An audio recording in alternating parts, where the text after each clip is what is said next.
मैं doctor RM. Sharma सह आचार्य। आज हम बात करेंगे बीए तृतीय वर्ष के सैद्धांतिक प्रश्न पत्र प्रथम। इसमें एक टॉपिक है घरानों पर आधारित। कुछ घराने हैं जिनके विशेषताओं के बारे में अध्ययन करना है, लेकिन सर्वप्रथम हम घराना क्या है,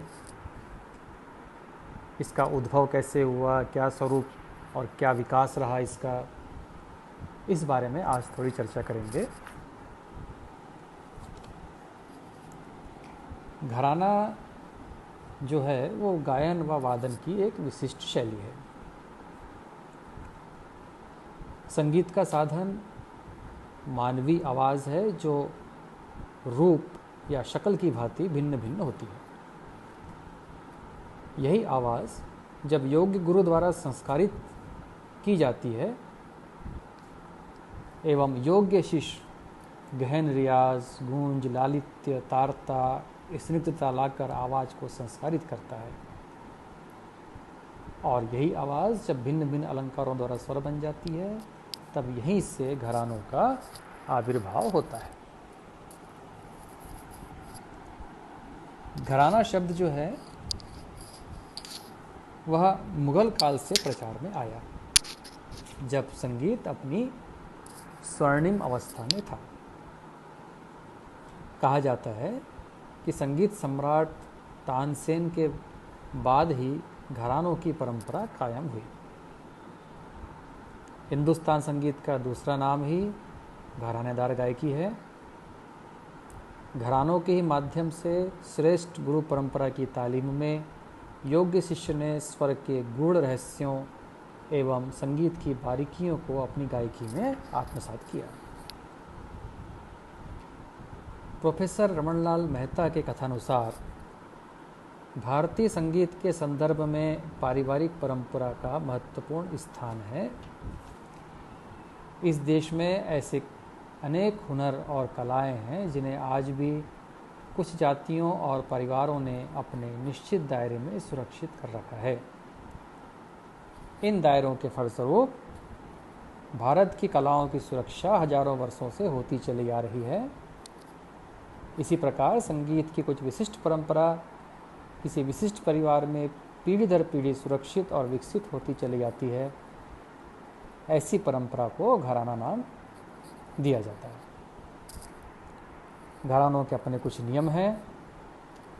विद्वान जनों ने घरानों की परस्पर भिन्नता को देखते हुए कुछ नियम बनाए जो कि घराना शब्द का निर्वाह करने के लिए आवश्यक माने गए। कौन कौन से मुख्य नियम हैं? पहला नियम यह है कि किसी घराने के लिए कम से कम 3 पीढ़ियों की आवश्यकता होती है। घराने के अंतर्गत गुरु शिष्य परंपरा के अनुसार किसी भी योग्य शिष्य को उसकी क्षमता के अनुसार अपने घरानों में शामिल करना तथा अपने ही पुत्र पौत्रादि कुटुंबियों को पीढ़ी दर पीढ़ी शिक्षित करना और अपनी परंपरा के अनुसार उसे ढालना दोनों ही आते हैं। दूसरा नियम, प्रत्येक घराने के शिष्य अपने गुरु की आवाज़ और गायन शैली का अनुकरण करे, यह आवश्यक है। तीसरा, हर घराने के कुछ मुख्य राग होते हैं और बंदिशें होती हैं जिसे उस घराने का गायक प्रचलित करता है। चौथा नियम, घरानों की मौलिक गायकी तथा उनकी गायकी के मुख्य सिद्धांतों का पालन होना आवश्यक है। गायकी के मुख्य 5 घराने माने गए हैं: ग्वालियर घराना, जयपुर घराना, किराना घराना, आगरा घराना और पटियाला घराना। इसके अतिरिक्त भी घराने हैं जैसे मेवाती घराना, भिंडी बाजार घराना इत्यादि, लेकिन मुख्य जो माने गए हैं 5 घराने माने गए हैं। अब बात करते हैं घरानों का उद्भव, महत्व, स्वरूप और विकास के बारे में। संगीत में घराने कब से प्रारंभ हुए इसका उत्तर ठीक ठीक देना कठिन है। अधिकतर विद्वानों के अनुसार घरानों की परंपरा करीब 250-300 साल पुरानी है। वैसे तो मध्य युग में भी ध्रुपद की 4 वाणियाँ प्रचलित थी, जिन्हें आज की भाषा में 4 घराने कहा जा सकता है। और इन 4 वाणियों के पूर्व भी भरत मत, शिव मत, हनुमत मत, नारद मत जैसे 4 मत प्रचलित थे, जो कि घराने के समान ही थे। अतः हम निश्चित रूप से कह सकते हैं कि पहले भी घराने थे, किंतु उनका स्वरूप भिन्न था। वाणी और मत को घराने का ही पर्यायवाची माना जा सकता है। कुछ विद्वानों के अनुसार संगीत के घरानों की नींव 8वीं से 12वीं शताब्दी के बीच राजपूत काल में पड़ चुकी थी। संगीतकारों को राज दरबार में आश्रय मिलता था।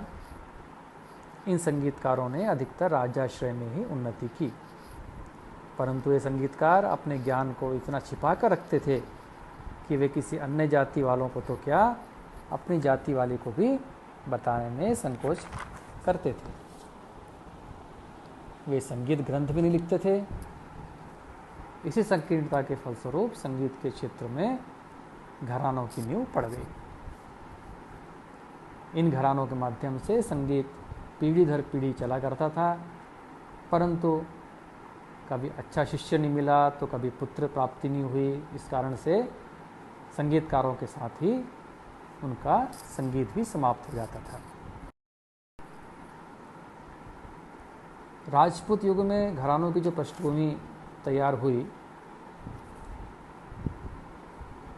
और आधुनिक घरानों का पूर्णतः विकास अंग्रेजों के शासनकाल में ही हुआ।